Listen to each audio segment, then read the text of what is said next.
আসসালামু আলাইকুম রহমতুল্লাহি ওয়া বারাকাতুহু। আশা করি ইনশাআল্লাহ আল্লাহ তাআলার অশেষ রহমতে আপনারা সবাই ভালো আছেন, আমিও ভালো আছি।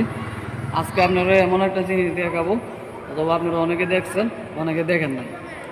যার সমস্যা আছে তারা অনেকেই এই রোগের আক্রান্ত, কিন্তু অনেক ওষুধ বা ডাক্তারের মধ্যে অনেক চিকিৎসা করছে, কিন্তু এই রোগের সমাধান হয় না। কিন্তু আপনাদেরকে আমি আজকে এই রোগের গাছটা দেখাবো।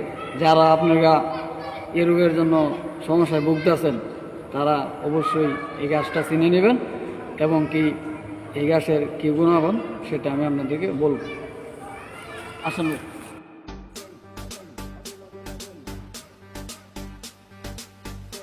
এটাই হলো সেই গাছ। কে বলতে পারবো এটা কী গাছ? যদি কেউ বলতে পারে তাহলে অবশ্যই কমেন্ট করে জানাবেন এটা কী গাছ। এটা হলো মূলত